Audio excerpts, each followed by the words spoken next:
Hello, dear friends. Good morning, good afternoon, good evening. It is news time again from this very good channel. Welcome back. How are you all doing? Hope you are good. I pray that God will be with you in your endeavors. Today, we have another update for you. And I want you to, after listening to it, you drop your opinion and suggestions you have so that Biafra will be free. And that's just it. Okay, let's go there. Again, I want to make it clear to everyone listening to us in the United States of Biafra, because you carry the gun does not give you the power above the executive leader in your state. The reason why I'm saying this is I keep saying we respect everyone.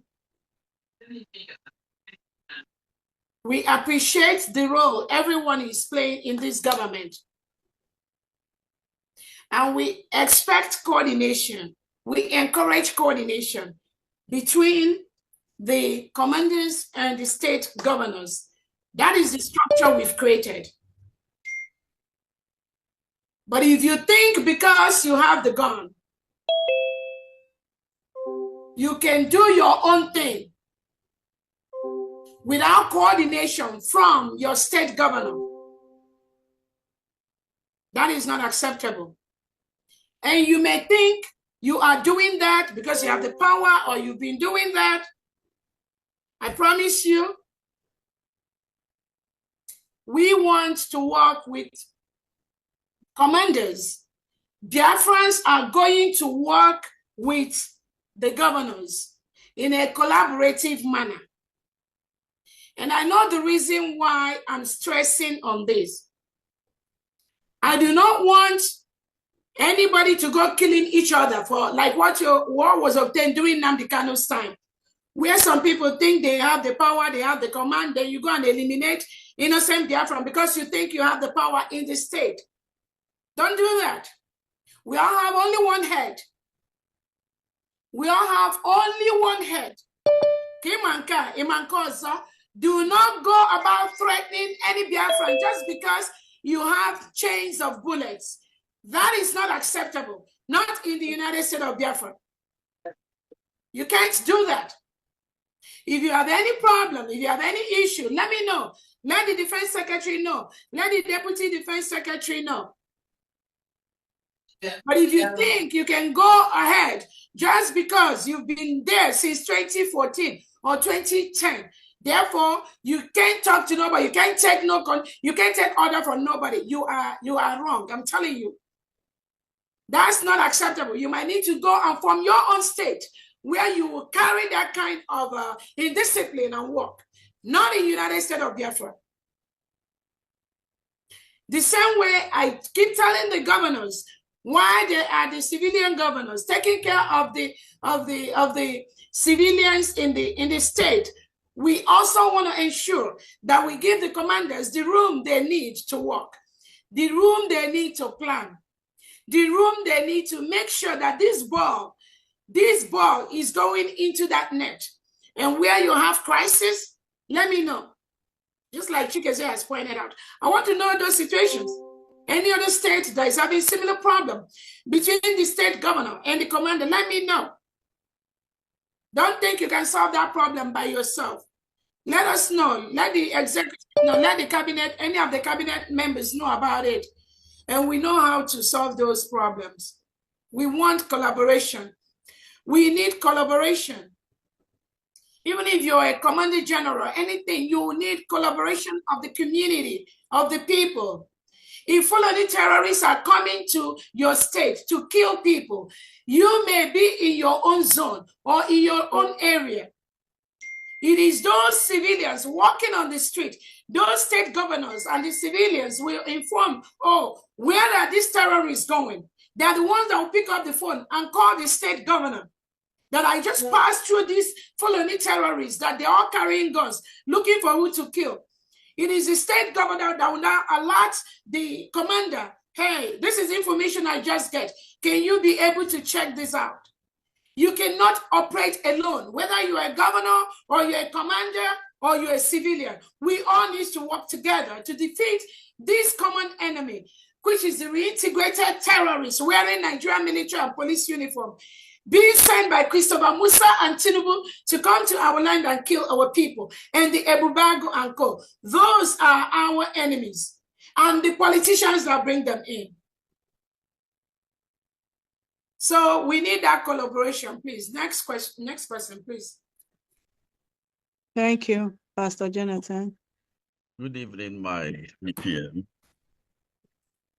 Good evening, the entire cabinet members present.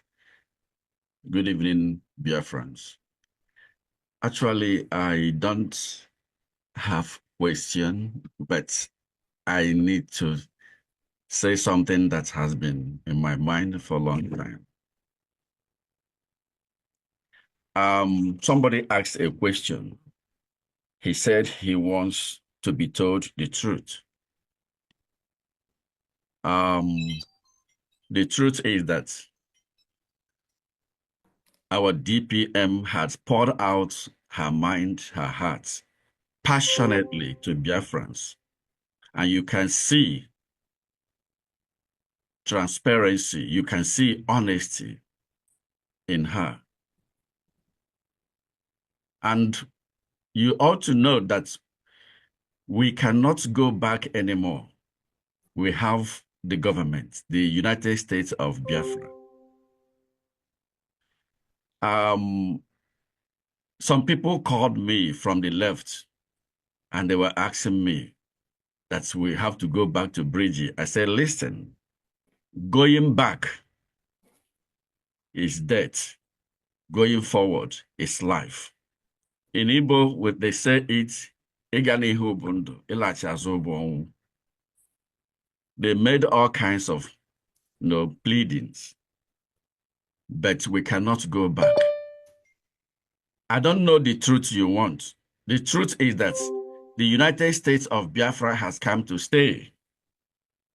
And anybody working against that is working against not the Deputy Prime Minister, but against himself and his generations to come.